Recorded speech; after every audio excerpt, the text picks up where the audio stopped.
Hey, did you know that the Torture Pod has merch? Yeah. Over at redbubble.com/people/torturepod, we have a whole bunch of different items that you can wear, adorn on your phone or your computer or your car to show your love for torture. We have Brazen Bull t-shirts. You can have the torture logo on a mug. Guild Array on Hat Day on a hat, if that's what you choose. Welcome to Latumba shower curtains. I mean, literally, anything you want. iPhone cases with sort your fucking life out on them. I mean, how much better does it get? And remember, all Pride merch sold, profits go directly to the Trevor Project. So you're also helping people in the process of showing your love for the podcast. So go to redbubble.com/people/torturepod. And as all the kids these days say, get your fit on, bro. I don't know if that's what they say or not. I'm not cool.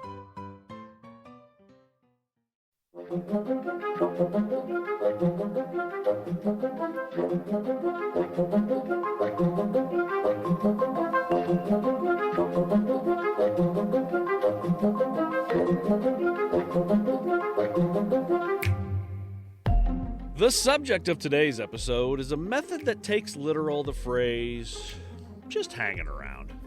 Carried out for the better part of 800 years, it would span countries and continents, from Asia to Europe, across the Atlantic to America. It was used not just to punish or execute, but to be an example to those that contemplate breaking the law, dabbling in piracy, committing treason, or practicing witchcraft. Consisting of iron bars or a simple wooden box, once you were placed in one, you could expect to remain there for, possibly, decades, with your body being exposed to the weather, the insects, scavenging animals, and whatever the passing public could find to throw at you. Today, we give you the hanging cage.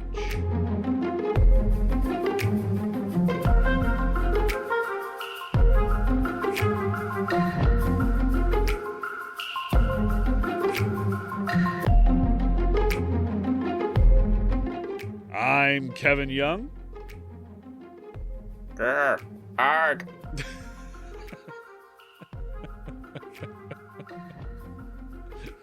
This is torture.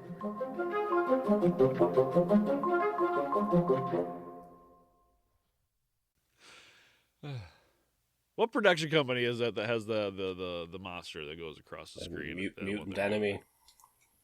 Ah, that's right. Yeah, that's it's one of Buffy. Yeah. The oak is this it's my little zombie toy from Resident Evil. Okay. And I was like, I call it Bub after the zombie from Day of the Dead. All right. It's the one that they kind of train. We'd call Bub.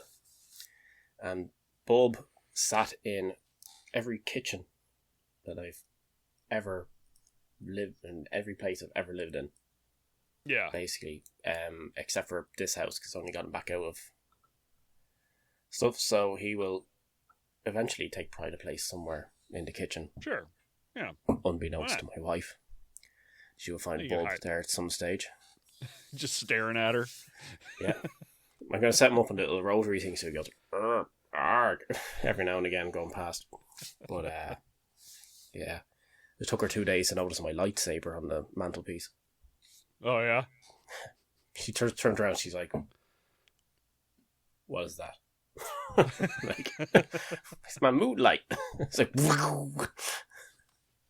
listen, if I could put it up there and you don't notice it for this long, then it's fine.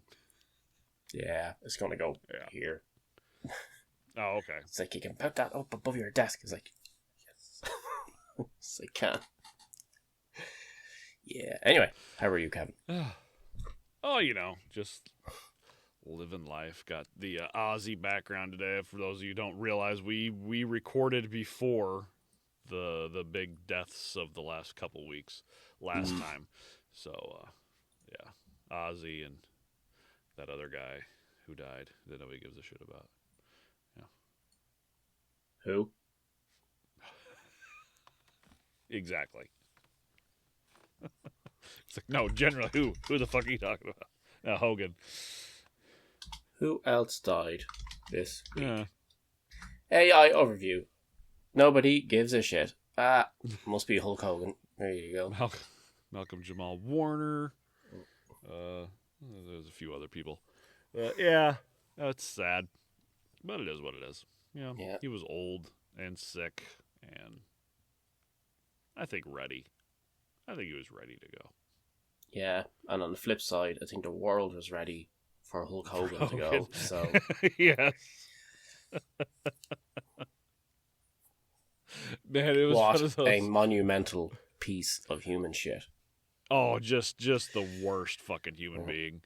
I was actually outside. For those of you who also don't realize, because I didn't tell anybody, we had a water main leak in our yard while we were off. And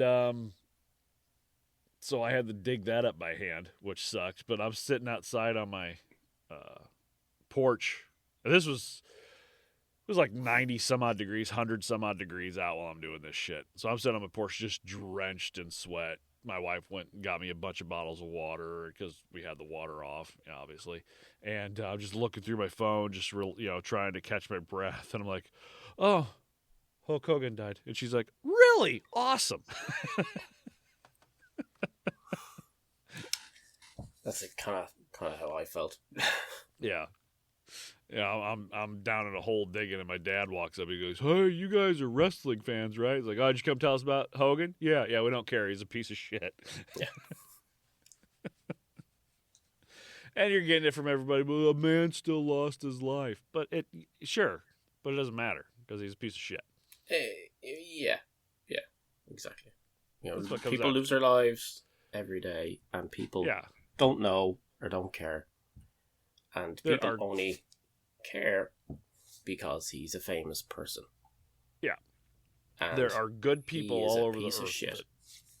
Good people die every day that nobody gives a fuck about. But this guy was a celebrity. Yeah. And now it's like, oh, you should care. No.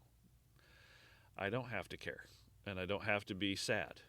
Well, what did he do for wrestling? Well, sure, yeah, he did a lot for wrestling. If you want to look back at that and say, oh, yeah, look at all he did for wrestling. You look at all the people that he buried. You can look at all the the companies that he did in. He's one of the major reasons WCW is not around anymore. Yeah. He killed that company. He absolutely killed it because he didn't want to work with people or he didn't want to do the job. It was the Hogan show. Which, I mean, that's WCW's fault. They gave him creative control. You never give the talent creative control over their fucking character. Yeah. Unless it's Tom Cruise. And, because then he's just going to want to run.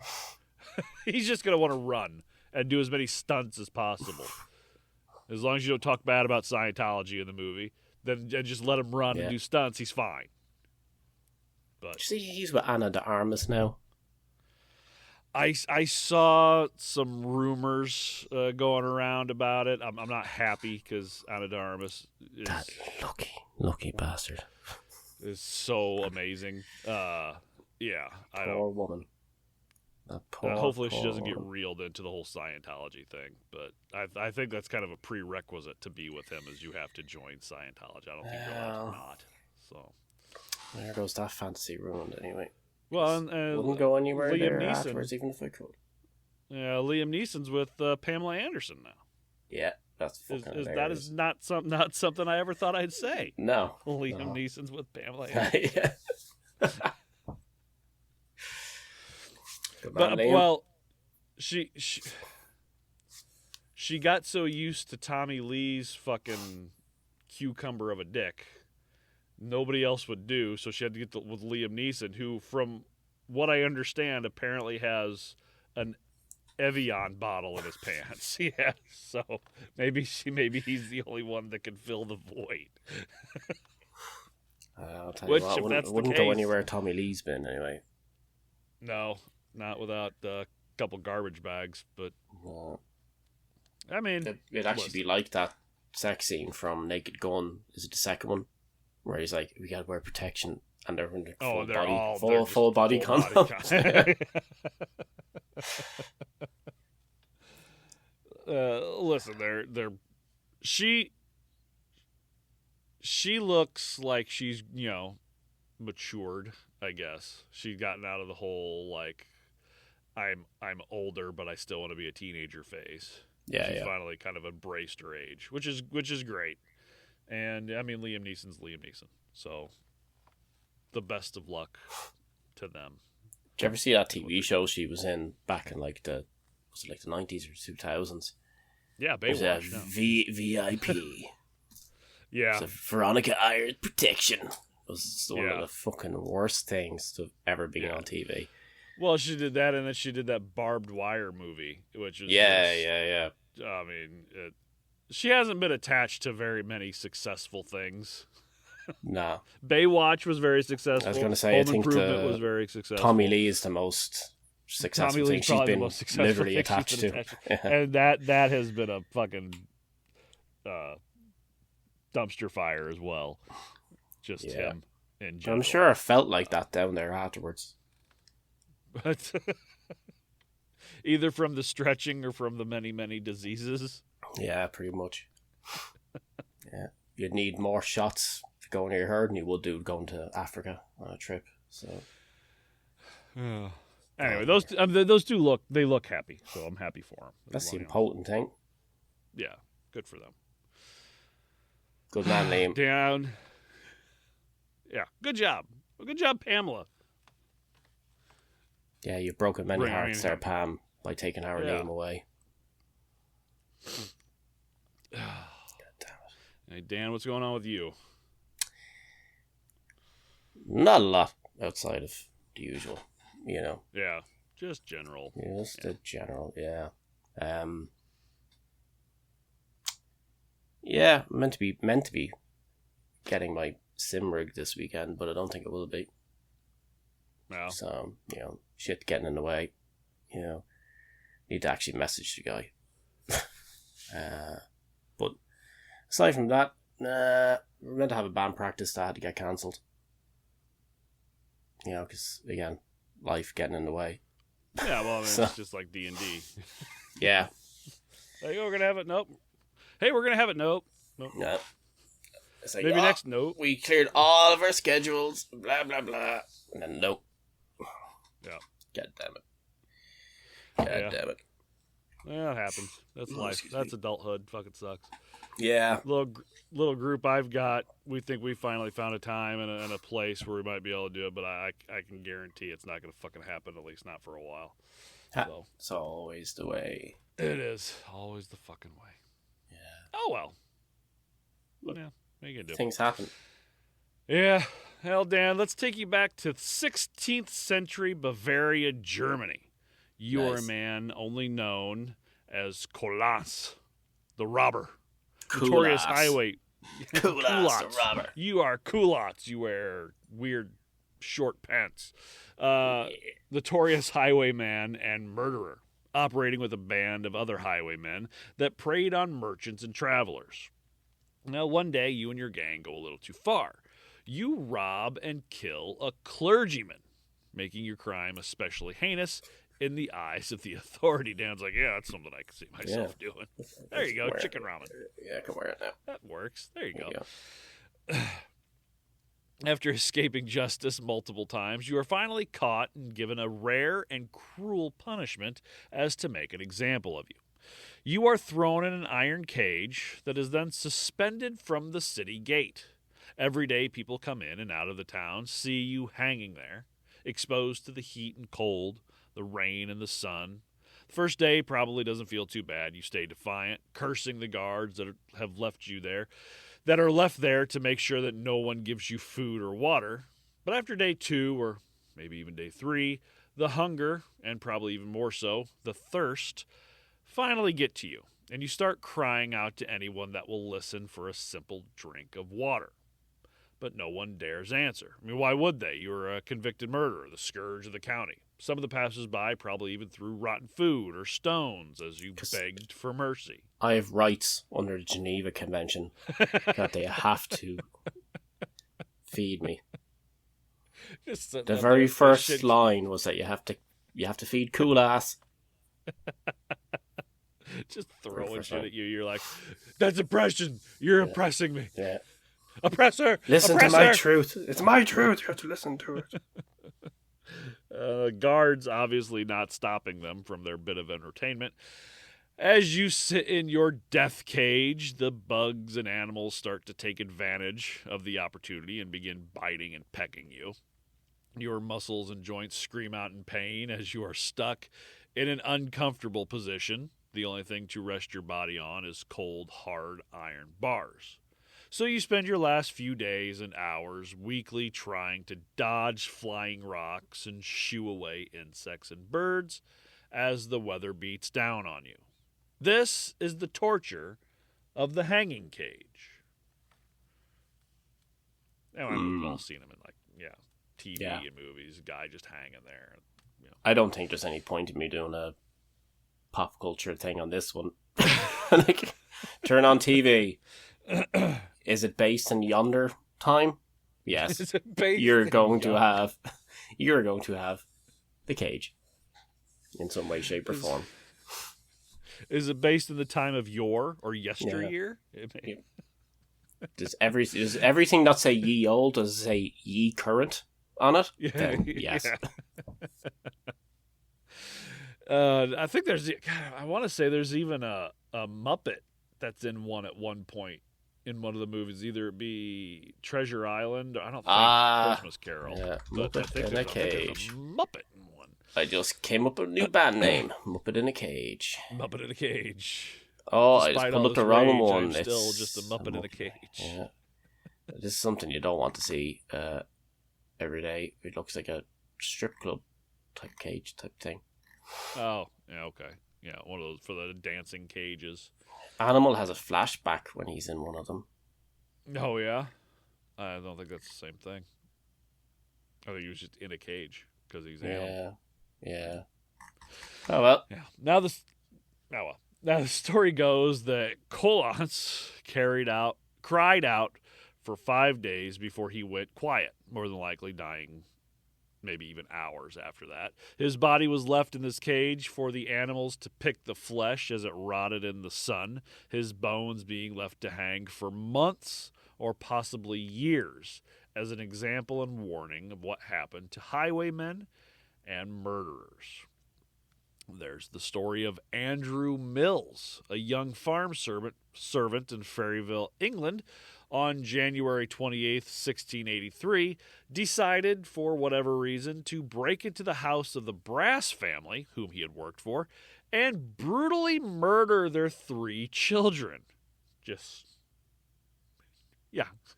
quite brash. Why? Of him. Well, he would be captured by troopers sometime later and tried at Durham, and despite his obvious mental instability, confessing the devil had urged him on, saying, "Kill all! Kill all!"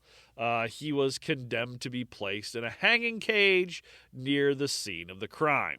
It's said that he survived for several days. His cries of pain heard for miles were so bad that people had to leave their homes until he finally died. Let's go stay at a hotel, sweetie. The sounds of the riffraff are really getting to my insomnia.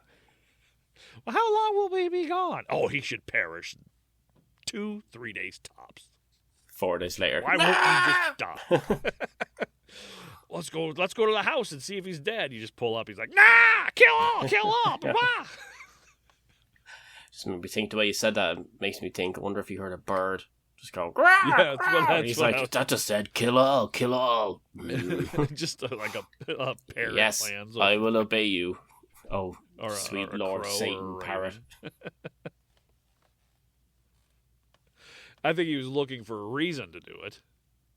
And he's like, you hear that water running? Is it saying to kill all? No, it's literally just going, I'm pretty sure it's telling me I need to kill 3 small children. I mean, yeah, of course. Different dialects can be taken different ways, but that's what I'm hearing. I didn't know water in Germany spoke differently than water over here, but okay. Yeah. Now, highwayman John Whitfield in 1777 was placed in a hanging cage alive on Barrack Hill near Wetherall, Carlisle, after he had been caught shooting a traveler. He stayed alive for several days before a driver of a mail coach shot him as to put him out of his misery. Please, anybody, just food or water. I can shoot you. You just got tired. That wasn't one of the options. It's not what I asked for. I mean, right in the head. You'll be dead in seconds. Could maybe some bread? I'll shoot you. You shoot the luck. The key is just right there on the ground. They put it there to torture me. The escape is so... If you could just grab the key and unlock it. My gun's closer. But then I got to get out of the cart and walk all that way. I'll just shoot you. Don't blame him. No, neither do I. Now there is James Aitken, born in Edinburgh in 1752. He was the 8th of 12 children in a poor family. After leaving school at 14, he tried his hand at various odd low-paying jobs, including an apprenticeship as a house painter, giving him the eventual alias John the Painter. How clever they were in the 1700s. That, I bet you they laughed their asses off at that as well. Oh, I'm sure Sitting it around, was. like, you know. Name's James. What do you do for a living, James? Oh, for a very short time when I was young, I was apprenticed as a house painter. I think we'll call him John the Painter. Devilish. Or you are a riot. He decided soon after that crime would pay better and became a highwayman, burglar, shoplifter, and rapist. Then he even known as John the Rapist. John the Rapist. Much more fitting. Well, I did this. Now you call me John the Rapist instead of John the Painter. Oh, we already have 5 of those. Too many John the Rapists. I mean, that's a big jump, though. Burglar, shoplifter, rapist. Yeah, that's something you can imagine the people in. It's not CSI or whatever. Another one. They're always on the airplane, FSBU or one of those things, and they're always going on. The unsub is such and such and such and such. They're going through the whole profile. Did you ever watch that? It's a fucking shit show. But it's always the fucking same. It's fucking horrible. You should see it sometime. No, it's always the same crap. Like, you know, I'm trying to remember somebody's going to comment on it now, I'm sure. But it's really good. It's like you watch one episode, you've seen them all. You know, they all take turns talking about what the character profile is like. Yeah. So you'd have great fun trying to figure that guy out. It's like, well, yesterday he was a chicken farmer and he stole a packet of jelly beans from local shop, and today he murdered 16 women and raped 45 children. So, you know, it's like, well, that escalated quickly. I think he's escalating. Yeah. But now yesterday he's back to painting houses. I don't know what his MO is. He would even confess once that, quote, I made the best of my way through Winchester to Basingstoke, intended to return to London. Going over a down near Basingstoke, I saw a girl watching some sheep, upon whom, with some threats and implications, I committed a rape. And to my shame it be said, I committed a rape. Was he talking about the sheep, though, or the girl? That's who knows? She's watching him and be like, the sheep. You like that? You girl, these sheep. And when I read implications, all I could think of was Always Sunny in Philadelphia. The implication. Are you saying you're going to assault a woman on a boat? No, God, no. But the implication. And he says, I committed a rape. A rape? Like, what? I burgled a house. Oh, you burgled? I don't plumb. Just, that's a weird way to put it. A rape. Yeah, it kind of is a bit of a weird way to put it. Like, why wouldn't you say that I raped someone, not I committed? I guess it's the best confession you can get when you use the words "I committed" and then whatever it is you did afterwards. But still weird. You're just talking about it as if you went and took a shit or something. You know, just how's your day been? Oh, well, let me think for a second. Yeah. Oh, I remember. Well, this morning when I had a poop, and then I had a rape. So had a poop, had a rape, had some sheep. Worried about being found out, he decided to voyage to America, where he spent the next couple of years exploring the colonies. Worried to find out? He's saying it all over town by the sounds of things. And I hope nobody finds out that, hey, guess what I did? Guess what I did today?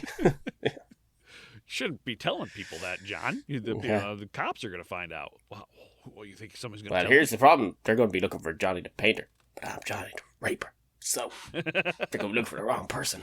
It's all good. Maybe that's what it was. Maybe he's just sick and tired of being called the Painter. And he's like, well, I got to solve this right now. Well, he could have become a mechanic. You know, I mean, you could have become a baker. Yeah. Could have done anything. Candlestick maker. But no. You had to go past all those possible professions and go to the second oldest profession in the world. Yeah. Sexual assault. You were the two worst professions, a rapist and a painter. What is wrong with you? Get your life together, man. Since 1775, after being exposed to the revolutionary rhetoric, decided to return to England and strike a blow to the English on behalf of the Americans. After several meetings with American diplomats and expatriates and spies, James took to setting important buildings and royal dockyards on fire over the course of several months. So why don't we just call him John the Arsonist? There you go. No, you know what? You live the rest of your life as John the Rapist. That's just what it is. You do it once, and that's what you are, period. You don't get away from it. Well, all I ever did was paint one house, and I got that other stupid nickname. I was an apprentice. I wasn't even a full-fledged painter. I was an apprentice, and they just started calling me John the Painter. John's not even my real name. It's James. Yeah, that's not even a variation of John. That's the worst thing. Yeah. If your name was Jack or some shit like that. Your name was, what'd you say your name was? James? John? James? Yeah. Jack? James? Paul. Julie? He was eventually caught setting a rope house at Portsmouth on fire. So on March 10th, 1777, from the mast of a ship erected at the dockyard entrance, John the Painter was hanged from the highest gallows ever used in an execution in England in front of a crowd of 20,000 people. They said you could see his body from like 16 miles away. It was so high up. Nice. He was then placed in a hanging cage that was displayed at Fort Blockhouse for several years. Many that saw him hanged in the cage claimed that the noose had only knocked him unconscious and that he was still alive when placed in the cage. Letter and press coverage from the Times suggested that his body twitched and convulsed while the cage was being raised. But now this apparently it's the highest gallows ever erected in England from the mast of a ship. And it didn't tell him it was like 60, no, not 60 feet. Can't remember how. Probably a heart attack before he reaches the top of the stairs to get up there. Exactly. You know, it's like going up one of those really long stairs to get on those fun water slides or something. You're going for fucking years. Yeah, and you're in a line on the stairs to get there. Yeah. Or did you ever see? Did you play Metal Gear Solid back in the day? I did not. No. Oh, all right. There's a scene in it where you're running up a flight of stairs, and you're running for an extreme long time. Just what are you doing? Just running up some stairs. How long have you been doing that? Several minutes. Yeah, imagine I'm doing that for him. Yeah. Get to walking, but I'm so tired. Well, we finally reached the top here, Johnny Painter. Time to You hang. guys want to take a break? It's fine. I'm good with it. Oh, they're like, everybody else is exhausted but him. He's worked up that cardio from all the raping. Yeah. And all the he's painted good to houses, go. his arm is huge. They keep stopping because they're so tired. He's just like, "We gonna do this thing or what? Come on, let's go." Hey, hang on a minute there now, Johnny.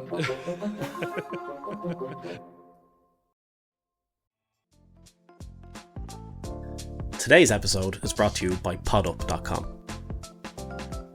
Let's be honest. Whether you want to admit it or not, you've probably thought at some point to start a podcast. Podcasts are fun. Podcasts are fun. You and I have a good time on here, Dan. Just get on, talk junk. Yeah. I mean, it's some dark content. What we're talking about isn't necessarily fun, but we make it fun. We have a good time, and we would never even met each other for one podcast. So that's true. Podcasts and Canadians. Podcasts and Canadians. Little D&D thrown in there. I mean, change your life. Well, there are about 5 million podcasts out there, and around 90% of those stop after just 3 episodes. That's including about 1.8 million that stop before they even start, which we know a thing or two about that, now, to be fair. Yeah, we do, unfortunately. Yeah. Quite a few still on the drawing room floor. So. Yeah. And of those that do get started and past that 3 episode mark, about 90% of those don't get past 20 episodes. And there's a reason. Podcasting is hard. Well, successful podcasting is hard. Yeah, it's not just sitting in front of a microphone and talking for an hour, even though sometimes that's what it is for me. It's recording, audio editing, video editing, social media, promotion, blah, blah, blah, all the stuff that Kevin does. And I do. And finding and paying for all that software to use can be just as big of a headache, not to mention expensive. Well, with PodUp, you can have a one-stop shop for everything you need to take your podcast to the next level. With 35 powerful modules with AI integration and one software, you can create, publish, grow, monetize, and manage your podcast with a simple, easy-to-use interface. Everything from a site builder and recorder to editing for video and audio, live streams, blogs, and transcriptions. Legal, newsletters, SEO. Setting up shops, getting ads and sponsorships. Managing your workflow, files, and even backing up your content. Set up an account today and get 14 days free. And even schedule a demo with one of PodUp's podcasting experts to see how to start producing and monetizing your very own podcast. And when you're ready, use our exclusive coupon code TORTURE15 for 15% off whichever package you decide to go with. And if you're a professional that's even too busy for that, go to podallies.com. Yeah, their done-for-you podcast production and marketing service will take care of the dirty work for you. Dirty. We're talking websites, social media, editing work, SEO, all done for you. So you can just focus on being the star of the show, like me, and getting on with your day, unlike Kevin, who has to do all the work. That's why everybody comes is for Dan. And this team of experts will use PodUp software to put your podcast on the map where it belongs. See, just they're using PodUp software. It's all one big circle. It's always coming back around. Like an opposite of a square. That's right. There you go. So, go to podup.com and podallies.com and use our coupon TORTURE15 for 15% off. That's TORTURE15 for 15% off. Podup.com, the ultimate podcasting platform. Hey guys, Kevin here. So if you have a beard or somebody in your life that you love has a beard and you haven't gone to thebeardstruggle.com and used our exclusive coupon code TORTURE19 at checkout to save 19% off your entire order, what are you doing? Why not? I don't understand. They have everything you could possibly need for your beard or for the beard of the person you love. Growth kits, oils, washes, creams, butters, trimmers, straighteners, everything you could need for your beard, your hair, your face, your entire body. And it's quality, the best products you can buy. Over 10,000 Trustpilot reviews with a score of 4.7 out of 5. I mean, you know that you're going to get the best quality products you could possibly get for not just your beard, but your entire body. And with their 90-day money-back oath of honor and our exclusive coupon code TORTURE19, use at checkout, again, to save 19% off your entire order. If there's anything you don't like, which I don't see happening, but just in case, if there's something you don't like you're not 100% satisfied with within 90 days, send it back and you get your money back. It's just that easy. So what are you doing? Go to thebeardstruggle.com. Use our exclusive coupon code TORTURE19 at checkout. And as Dan would say, sort your fucking beard out. Now, this is the type of hanging cage that was more in line with what really happened. Very few were placed in cages and left to die. It definitely did happen, but it was extremely rare. Most of the time, the prisoner was executed first, usually by hanging, then placed in a hanging cage or a man cage or iron cage, and left to rot in the elements, usually from a post, gallows, tree, city gate, or the town square, as an example of the punishment one would get for breaking the law. Usually from a tall thing. Yeah. Where, it can hang, hence the name. And so everybody can see it. At least this high off the ground. Now, there are a couple different types of these cages. One was a simple hanging cage, a metal frame, either in a cube form or rounded at the top with a flat bottom, usually too small for one to comfortably stand up in, making the prisoner squat or sit on the hard iron bar floor. Then there was the man cage, built custom to fit the body. A cage in the shape of a person that would be probably a little small in order to cram the person inside. A description in the periodical Once a Week on May 26, 1866, said, quote, "Round the knees and hips and waist, under the arms and around the neck of the naked victim, iron hoops were riveted close about the different parts of the body. Iron braces crossed these again from the hips right over the center of the head. Iron plates and bars encircled and supported the legs, and at the lower extremities were fixed plates of iron like old-fashioned stirrups in which the feet might have found rest. The only support the body could receive, while strength remained or life endured, was given by a narrow hoop passing from one end of the waist bar in front, betwixt the legs, then to the bar in the back. Attached to the circular bar under the arm stood out a pair of handcuffs, which prevented the slightest movement in the hands, and on the crossing of the hoops over the head was a strong hook, by which the whole fabric, with the sufferer enclosed, was suspended." So pretty much your entire body sat on your groin on that one bar that went in between and on your armpits. While your feet just kind of they got a miniature version of the what was that thing called again? The big triangle they made him sit on. Oh, the Judas cradle? Yeah. Just put a mini one of those inside so he's constantly sitting on your gooch. Or that. It's in my perineum. It's in the taint. I need to adjust. It's in the taint. Put it in my asshole, just not in the taint.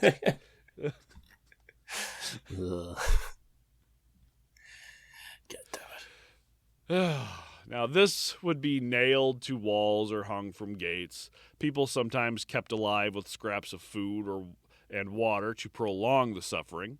Sometimes these cages were called gibbets, but I'm trying to stay away from that term because it seems as though a gibbet could be used to describe a variety of things, like the gibbet of Montfaucon, which was just a large building where executed criminals were hanged from the neck and left to the elements, no cages. Or the Halifax gibbet, which was just another version of the guillotine. Gibbet pretty much just meant like gallows, which is another word for gallows, which doesn't explain the actual cage itself. So people use hanging cage, man cage, iron cage, stuff like that.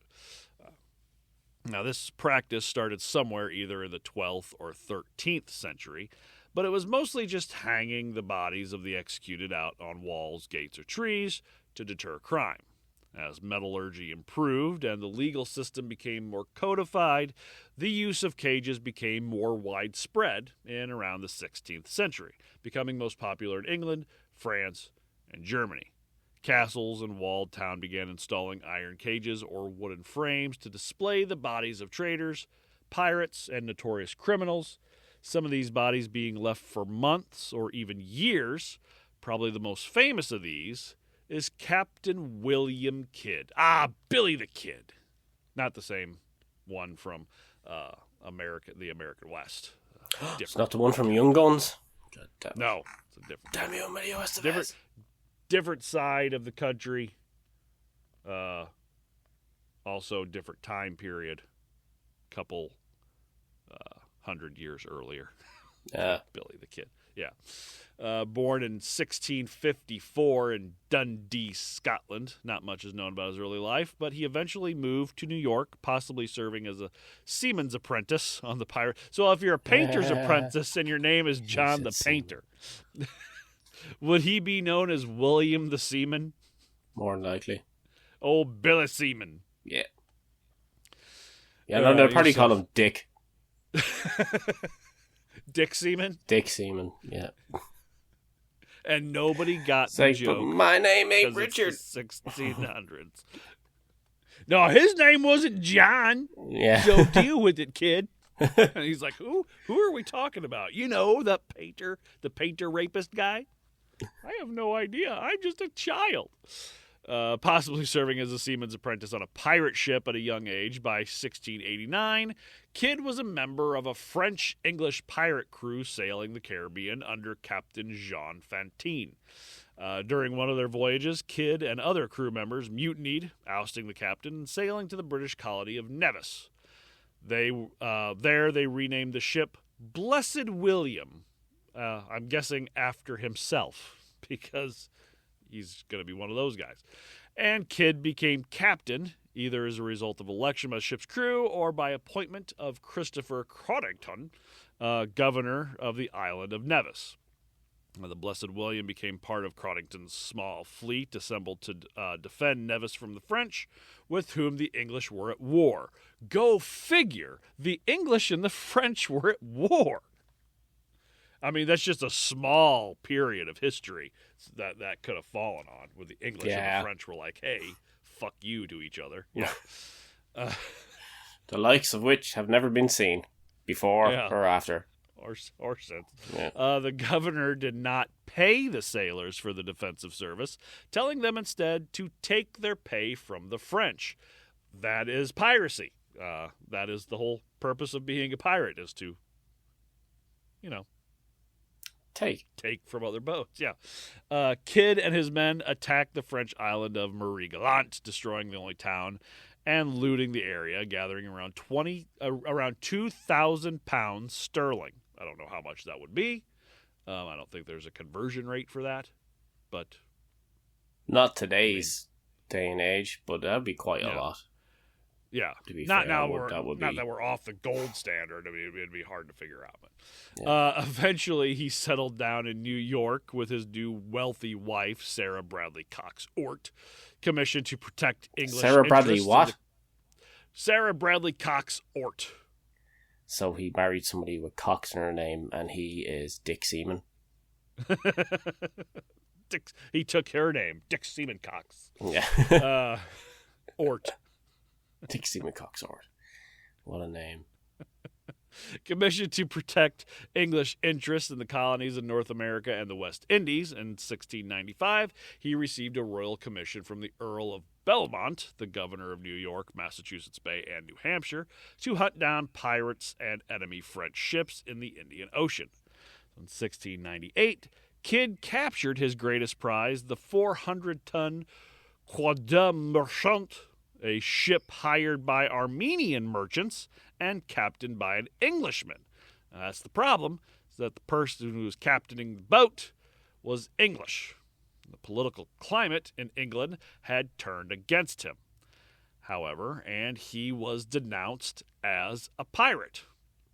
Well, Belmont engineered Kidd's arrest upon his return to Boston and sent him to stand trial in London.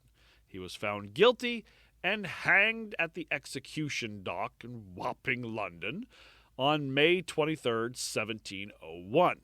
The first attempt failed, the rope breaking, and he had to be hanged a second time. Which I thought that they had a law about that, where if you go to hang somebody and they either didn't die in a certain amount of time or the rope breaks, it's God intervening, and then you don't do it a second time.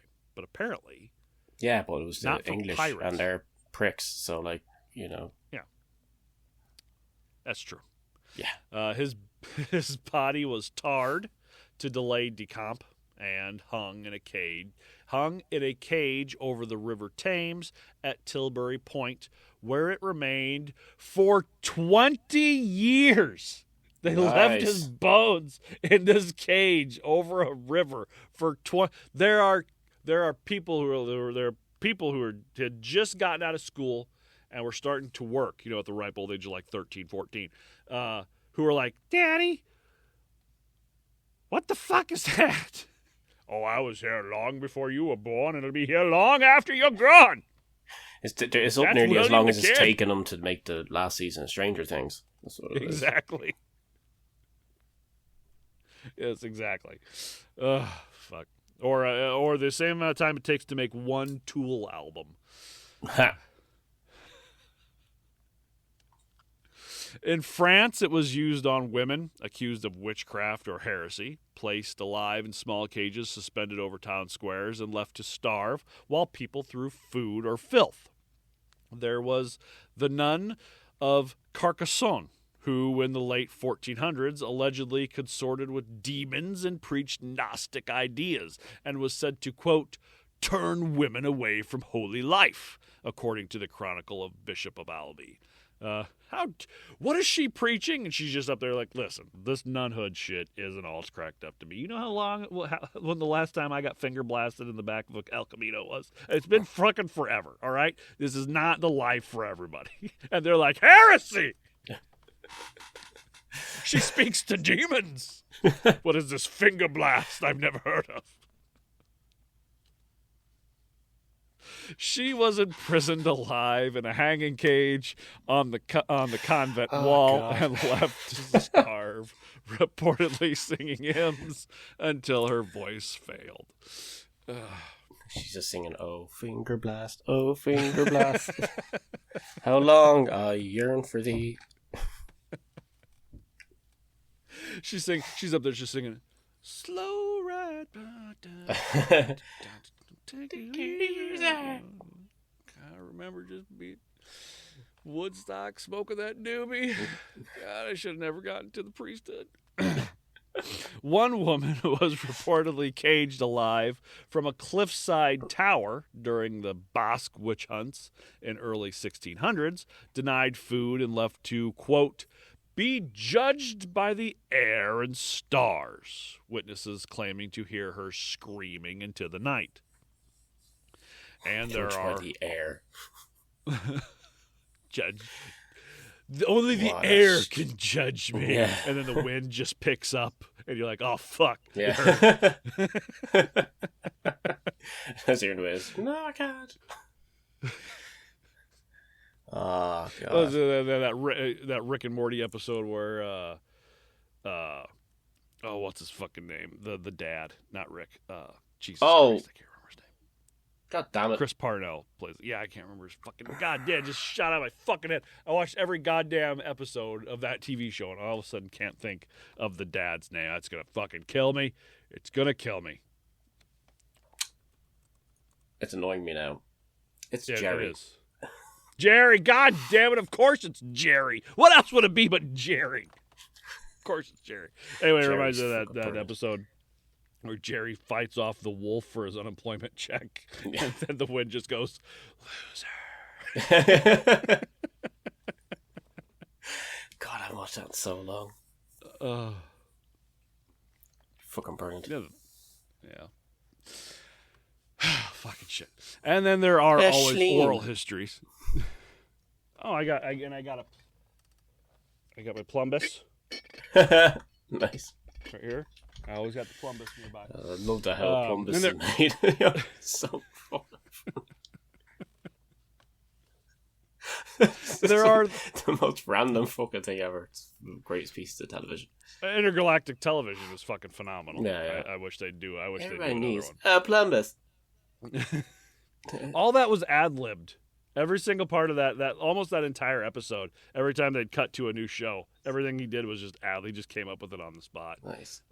Dan Hourigan did some stupid shit, but yeah, it was pretty funny. Now, there are the oral histories going back to the 17th century of women accused of witchcraft in villages near Vaux or Lorraine, being arrested and put in birdcage-like devices, hung from trees or watchtowers, and left for days to die from the cold, thirst, or scavenger birds. The diary of one priest from 1680 stated, quote, "The window was given to the cage to see if penance would find her before death. The devil made no such offer." All right. Now, this also happened. Sure, whatever you say, buddy. This also happened in America in 1755. 2 black slaves were accused of killing their enslaver. They were hanged and their bodies placed in cages for months along a main road. The slave revolt in 1800 in Virginia led to several rebels being captured and hanged, then their bodies being displayed in cages, with, if local legend holds true, at least one man still being alive when the cages were raised, only being partially strangled by the noose, which I don't know if that's better or not. To be in the cage alive or to die from the noose and then just be placed in the cage. I mean, I think I'd rather those extra couple days for the cage. Yeah, I don't want to die in a cage. No, neither do I. Unless you can pick the lock, maybe. Yeah. That being said, I didn't paint any houses, so I don't see how I'd end up in one. But you shall go to the cage. Whoa, whoa, whoa, whoa, whoa! Poor interior decorating. I've never painted a house before in my life. Did you rape that girl? Yeah, but I mean, come on! I didn't paint that house. What the fuck, man? Get in there, Johnny. And pirates being hung out in New York Harbor. Paint the cage with your tears. Paint the cage with your tears. He's just in there. That's the next Taylor Swift album. That's the next Taylor Swift album. Paint the cage with my tears. With the new hit single, I didn't rape that girl, but I raped that girl, but I didn't paint that house. Yeah. And it's all about her breakup with Travis Kelce whenever it happens, finally. And pirates being hung out in New York Harbor in early 1700s as a warning. Diary accounts from sailors suggesting movement inside some cages, hinting that at least one pirate may have still been alive when displayed. But the idea for hanging criminals out to die in hanging cages wasn't just used in Europe and America. It wasn't just a white guy thing, all right? It wasn't just us being all fucked up. It was also used in Asia with the hanging coffins. Most likely emerging in the late Ming Dynasty, mid-1600s, in China's southern provinces and remote regions, a victim would be bound inside a coffin or wooden box, then suspended off the ground by ropes, chains, or poles, often hanging from walls, gallows, or the most terrifying of all, off the side of a cliff, usually upright, causing the person to stand. The box was often deliberately slatted or cracked, allowing enough airflow to keep the prisoner alive while still exposing them to the elements. Also read something where they would make it to where like the front of they're hanging over a cliff. They'd make it like the front of the coffin was pretty much just like wide open. So if you made one wrong move, you just fell out. Nice. Which I guess when you get to that point where you're ready to die, you just fucking lean forward and do it yourself. But imagine being the guy that's lower down, and the guy above you takes a shit or something. You know, like life can't get any worse than it is. All right, oh yeah.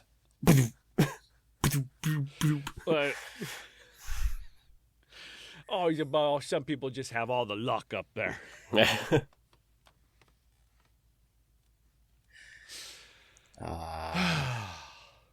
Damn crazy Asians and their crazy torture devices.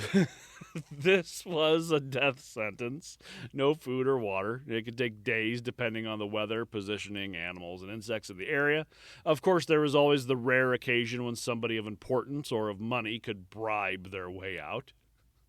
But I mean, that's true with any. I mean, well, your family, I guess, would come and be like, all right, let them up and we'll... I don't know why I had in my head when you started saying the rare occasion, I was going to say they're like attacked by like a wild moose or some shit. I don't know why I had that in my head.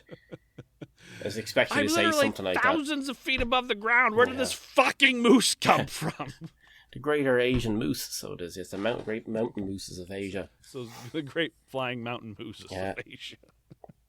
One set of legs is shorter than the other, so they can walk up the side of the mountains like that. You see? Yeah, that's what it is. Like those weird balance. Goats that only need like a quarter inch of rock to stand on. Yeah, exactly. Yeah, that, but in moose form, and you just be standing there, and next thing you get hit by a stampede of them while you're hanging off the side of this cliff. They've gone the way of the dodo by now. Could you imagine just an F-15 bomber like flying through the air, and all of a sudden, holy fuck! I think we got a moose. Yeah. Just or whatever sound a moose makes. Whatever sound a moose makes. They're not extinct. You can look it up. It's not like a T-Rex where you have to pretend what the noise is. Yeah. So what does the fox say? That's exactly what what does the moose say? He just goes, hey! That's what a moose says. I fucking love it. That's what a moose says, especially size one. As soon as they walk past it, hey! It just shows up on the wing. Hi, Rocky. Hey! Oh, fuck. But it wasn't just China. Accounts from the 1800s describe members of anti-colonial groups being caged in Vietnam. Tsuru, or crane hanging. Person would be hoisted by arms or legs in an iron frame or sack in feudal Japan and was used by samurai lords. You have another fire engine showing up at your house, Dan? No, there's a van pulling up outside. And sorry, I'm listening though. But there's a van pulling up outside. I thought it was my best mate pulling up because it nearly looks identical, but it's something else. Oh, okay. And ironically, it is red. So. Oh, are the fire engines red over there? The fire trucks red over there in Ireland? They are, yeah. They are indeed. Oh, cool. Yeah, that was something that somebody's getting from Alison that she left it outside. I was so tempted to start shouting out the window, "Get off my lawn!" with your chicken ramen hat on. Yeah. Your two hats. For people who aren't watching, Dan currently go run it out with my chainsaw controller. with your little zombie bub. In Korea, people were placed in boxes called guanso. Rarely a death sentence except for severe cases like treason. There is one recorded case of a scholar punished for sedition who died after 4 days in such a box, left outside in the summer heat. Now, luckily, this practice stopped in the 19th century in Europe and America and the early 20th century in Asia. However, there have been similar confinement tortures like the tiger cages or solitary coffin boxes used in prisons in Asia, Vietnam, Korea, and the Chinese Red Guard, well into the 20th century. Yeah. I know we said we probably didn't need to, but Dan, you have any pop culture? All the movies. Pretty much. Remember that one movie you saw that took place in the mid-ages in England? All the movies except for Days of Thunder. Yeah. For people who don't understand what we're talking about, get the Patreon and go listen to the before show. Yeah. I actually didn't look any up because I was like, you've seen them all the whole time. you know everybody. About. Yeah. Like, I didn't really see to be... I can look some up now for the fun of it. Yeah. But it keeps coming up with a different thing every time I went Googling it, and I had to go looking off for something else. A different torture device that I assume you're going to be covering, so that has a really funny name. So, hold on. Why is it not coming up? Was it the Whirly Gig? Did you see the Whirly Gig? Yeah, I thought that's what it was, because I did the same thing. I was looking through, I was trying to fine-tune everything last night, and I went looking through and was like, is there anything I'm missing? And the Whirly Gig came up. I was like, oh, this is its own thing. This gets its own episode. There's something, Pirates of the Caribbean. Yeah. Definitely has it. Let me see here now. Sweeney Todd. Conan the Barbarian. I think it's probably one of the more well-known ones. Actually, there's the whole thing with Sean Crow's eating it or some shit. Robin Hood, Prince of Thieves is one as well. Game of Thrones has it, as does they talk about it in Lord of the Rings as well. So yeah, there's plenty of it. Yeah, and I'm pretty sure anything that's set in or around a medieval thing, I'm pretty sure it's in Vikings as well at some stage. Probably, yeah. Anything medieval, anything fantasy. Anything from before a car was invented. Yeah, pretty much. So, well, we got cars now. Got to get rid of all the hanging cages. Yeah. I don't know how those two they seem to correspond with one another, that's all I'm saying. Yeah, it's pretty close. Yeah. Anyway. You can finally transport all these prisoners places, you see. I think it's one of these things where you don't realize you even see them until you start thinking about it. So if you're listening, next time you're watching a movie that's set in like medieval Europe or like a fantasy style movie, just look around. Just wait. Yeah. You'll probably see a hanging cage at some point. I know at Pirates of the Caribbean you could see the bodies hanging, but I believe they're hanging from the necks, not cages. But I'm sure there's probably a few in cages at some point somewhere in Pirates of the Caribbean, which isn't medieval, but it's in the right time period. It's 1700s or whatever. So, classic Willow has them in it. Really? Yeah. Oh God, what a good movie. Yeah. Man. Poor Val Kilmer. Thank you too. I just brought the whole episode down, man. Thank you to our patrons, Willow Quinn Fowler and Sam Breer. You can sign up as well at patreon.com/torturepod. 1 week of our cult leader tier for free. Go and you can listen to our before episode. It's not really before. It's what we talk about before. And Days of Thunder was brought up several times. Connect with us on our socials at TorturePod. Email torturepod@gmail.com. Buymeacoffee.com/torturepod if you'd like to donate. Redbubble.com/people/torturepod for the merch. All Pride merch profits donated to the Trevor Project. Go rate and review. Can't tell you how much that would actually help us to go rate and review on Apple, Good Pods, Spotify, wherever you can. Again, if you leave a 1-star review, if you leave a 1-star rating, you have to leave a review. You can't just say, if you leave a 5-star and you don't want to leave a review, that's fine, because obviously you're happy with the show. But if you leave a 1-star and don't leave a review, you are the worst type of fucking person. It's like Spinal Tap's record, Shark Sandwich, getting a 2-word review. Shit sandwich. Yeah. Even if it's that, well, be a bit more specific. No, don't just say shit. There's another movie that is coming out that we really, that's true. I really want to see.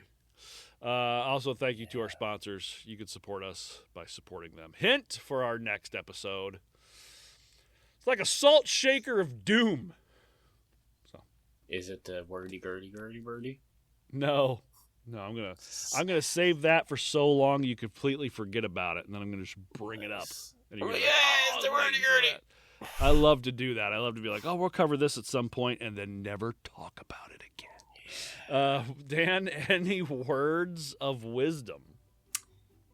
Yeah, always spit on your fleeb before you cut it, because there's several hizzards and blamps that are in the way.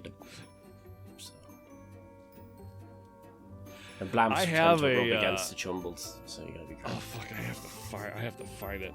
Intergalactic. Planetary. A plummet is made by taking a dinglebop and smoothing it with clean, which is saved for future use. The dinglebop. I have a T-shirt and I cannot remember. I can't remember what it's. Interdimensional cable. That's not intergalactic TV. Interdimensional cable is what it is. Ah. Anyway, oh well, it doesn't matter. People are like, come on, just get over with the fucking show. I don't care. Oh. All right, well, that's all we got. Why is there an ad playing in the background on me? I don't know. Hold on. I had a tab open that opened up YouTube. Take care of yourselves and take care of each other. And we'll see you. Goodbye.